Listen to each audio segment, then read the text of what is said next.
Bonjour à tous et bienvenue dans cette troisième vidéo de cours de sciences des matériaux dispensée à l'UT département génie mécanique et productique.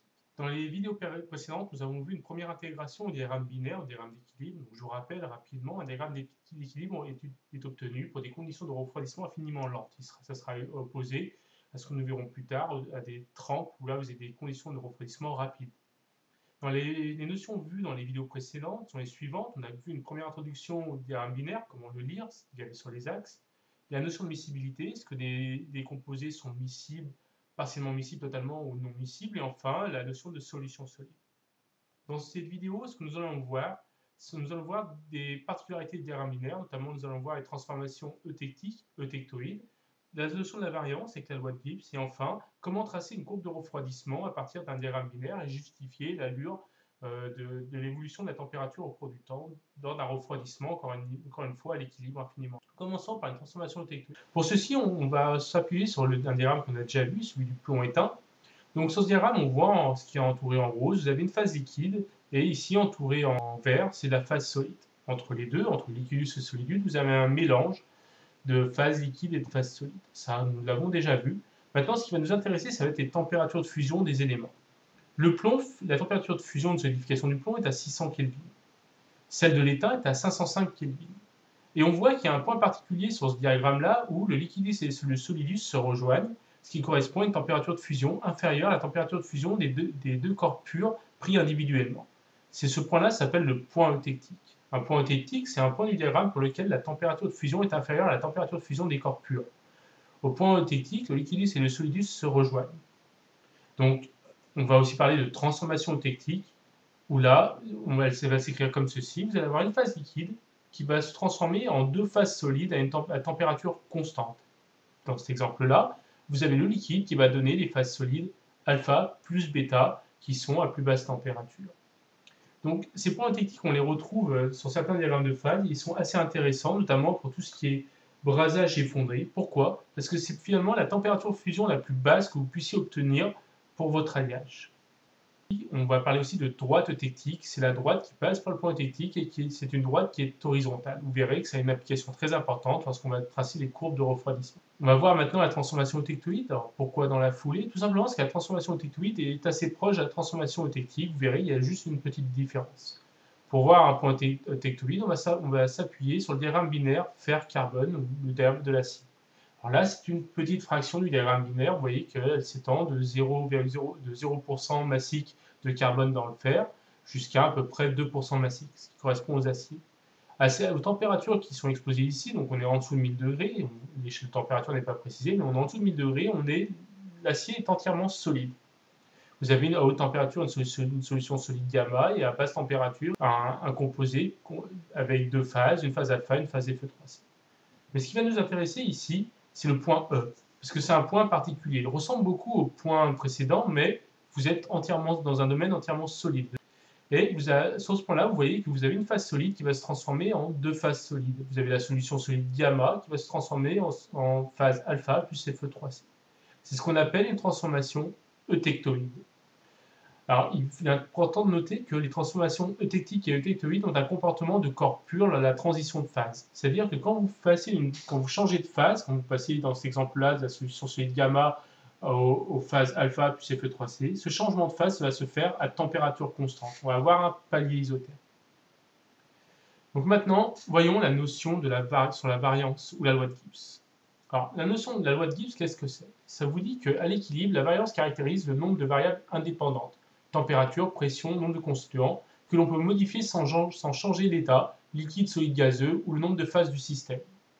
On préfère l'analogie avec de la mécanique classique, c'est un peu les degrés de liberté du système thermodynamique. Maintenant, la variance s'exprime suivant cette formule, V égale N plus P moins phi, avec N, le nombre de corps purs. Donc dans notre cas, on va travailler des diagrammes binaires, des alliages binaires, donc il y aura toujours N égale à 2. P, le nombre de variables intensives. Dans notre cas, encore une fois, P va être égal à 1. Pourquoi? Parce qu'on travaille à pression constante, à pression atmosphérique, la pression ne variera pas. La variable intensive va être la température. Et phi, c'est le nombre de phases coexistantes dans le domaine considéré. Donc maintenant, si on prend deux exemples, dans un domaine 100% liquide, pour un diagramme binaire, vous avez la variance va être égale à 2. On peut faire varier et la concentration des constituants et la température sans modifier l'état du système. Dans le domaine biphasé, dans un domaine biphasé, V va être égal à N plus P moins Phi. Vous allez avoir toujours, pour un diagramme binaire, deux corps purs. Le nom de P va être toujours égal à 1. En revanche, vous allez avoir deux phases. Donc, Phi va être égal à 2.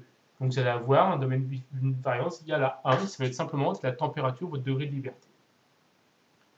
Donc, maintenant qu'on a introduit la variance, on va voir maintenant les courbes de refroidissement. Les deux sont intimement liées, comme vous allez le voir. Donc, pour tracer une courbe de refroidissement, qu'est-ce que c'est? Elle représente l'évolution de la température d'un alliage soumis à un refroidissement lent au cours du temps. On va tracer l'évolution de la température au cours du temps par refroidissement. Donc, pour commencer, on va reprendre le diagramme d'équilibre d'un composé parfaitement miscible, donc le composé nickel, donc l'alliage cuivre-nickel.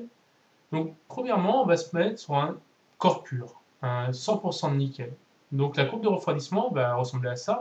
On trace en premier un axe de température sur X ordonnée, un axe de temps qu'on gradue en minutes, en secondes, en ce que vous voulez. Ça va dépendre de la taille du volume du matériau à refroidir. Et on va s'appuyer sur la loi de Newton. La loi de Newton, elle caractérise le refroidissement d'un corps qui ne subit aucune transformation. C'est une exponentielle décroissante. Donc, si on applique ça, si on l'illustre, on va se placer au-dessus de la température de fusion. On a une phase liquide pour un corps pur. Il n'y a pas de transformation de phase. Donc là, on va suivre une loi de Newton de refroidissement, donc une exponentielle décroissante. La variance dans ce domaine va être égale à 1. Vous avez un corps pur plus une variable extensible plus moins une phase, ça vous fait bien une variance égale à 1. Quand vous allez arriver à la température de fusion, qu'est-ce qui va se passer? Vous allez avoir un palier isotherme. Le temps que 100% du liquide se transforme en 100% de phase solide, la température va rester constante. On va parler de transformation isotherme. La transformation isotherme est caractérisée par une variance nulle. Là, si vous faites le calcul, vous avez toujours un corps pur, une variable intensive. En revanche, vous avez deux phases en coexistence lors de la transformation. Vous allez avoir une phase liquide et une phase solide. Donc, ce qui va vous donner un nombre de phases égal à 2, donc une variance nulle.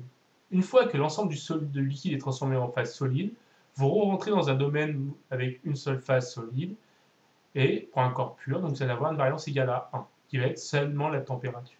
Si on fait varier la concentration en nickel, à ce moment-là, on va devoir introduire un élément étranger, on sortira du corps pur. Maintenant, on va considérer un alliage comprenant 20% de nickel. Donc là, on va se retrouver dans un cas où on va avoir une séparation entre un liquidus et un solidus et un domaine dans lequel on va avoir un mélange liquide plus solide. Dans le domaine liquide, vous allez avoir, par une loi de Newton, une exponentielle décroissante. En revanche, la variance va être égale à 2. Pourquoi? Vous avez un corps constitué de deux composés, du cuivre et du nickel, donc N égale à 2, P va toujours être égal à 1 et une seule phase. Donc finalement, B va être égal à 2 pour faire varier la température et la concentration des constituants sans changer les phases ou l'état du système. Maintenant, quand vous arrivez à la température entre la température de liquidus et de solidus, vous allez avoir ce type d'évolution de la température. Comme là, vous avez un mélange de phase liquide plus solide, donc une variance égale à 1. Et une fois que 100% du liquide est solidifié, vous retrouvez un domaine monophasé avec une variance égale à 2. Donc ça, ce sont des courbes de refroidissement pour un composé parfaitement miscible. Maintenant, si on regarde un composé partiellement miscible, donc le plomb éteint, pour la courbe numéro 1, on va retrouver cette évolution-là. Donc liquide, solide plus liquide, et enfin phase solide. Enfin, que ce soit un peu plus lisible, j'ai remplacé les exponentielles décroissantes pour les domaines monophasés par des droites. Donc, point numéro 2, le courbe de refroidissement numéro 2, on a cette évolution-là. On voit qu'on doit traverser la droite tectique. Quand on traverse la droite tectique, on a un palier isotherme de transformation. Donc, vous allez avoir la phase liquide qui va refroidir. Quand vous traversez le liquidus, vous allez avoir la phase liquide qui va se transformer en phase bêta. Et enfin, quand vous allez arriver à la température de solidus, il va vous rester de la phase liquide. Vous allez avoir de la phase liquide plus la phase bêta. La phase liquide restante va se transformer en phase alpha. Quand vous calculez la variance du système, elle va être nulle. Et enfin, après, vous êtes sur un domaine monophasé, bêta plus alpha, avec une variance égale à 1. Maintenant, au point tectique, nous l'avons vu, c'est le comportement d'un corps pur. Et maintenant, quand on passe le point tectique, on va avoir ce type d'évolution qui est analogue pour la courbe 4 à la courbe 2. Et enfin, on voit que lorsqu'on traverse une droite tectique et ou eutectoïde, en fait une droite horizontale dans le diagramme d'équilibre, on va avoir nécessairement un palier isotherme qui va traduire la transformation d'une phase la phase liquide en une autre phase solide. Ça c'est le cas pour les courbes 2, 3 et 4. Et enfin, pour la courbe 5 qui est très ressemblante à la courbe 1. Donc finalement, plusieurs cas à considérer, c'est quand on veut tracer une courbe de refroidissement. Quand on est sur un domaine monophasé, 100% liquide, 100% solide, on va avoir une température qui va suivre la loi de Newton, une exponentielle décroissante.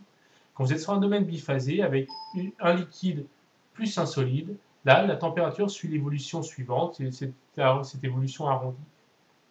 Cette évolution est due à quoi? Elle est tout simplement due au fait que la phase solide va prendre de plus en plus de volume, donc va dissiper de la température de plus en plus vite. C'est pour ça que vous avez un peu ce phénomène de cascade et d'accélération du refroidissement du système. Et enfin, lorsque l'on traverse une droite eutectique, une droite ou eutectoïde, une ligne horizontale dans le virable, là la variance va être égale à nulle, on a nécessairement une transformation qui va se faire de façon isotherme. Donc finalement, dans cette vidéo, nous avons vu 4 notions importantes, donc les transformations eutectiques et eutectoïdes, qui ont une application industrielle. Les transformations eutectiques sont les transformations au plus bas point de fusion en température. On a vu la notion de variance, comment l'utiliser aussi pour tracer des courbes de refroidissement. Dans la vidéo suivante, nous parlerons plus spécifiquement des 2 règles importantes sur les diagrammes d'équilibre, qui sont les règles de l'horizontale et la règle du saillement inverse, ainsi que des transformations allotropiques. Je vous remercie de votre attention.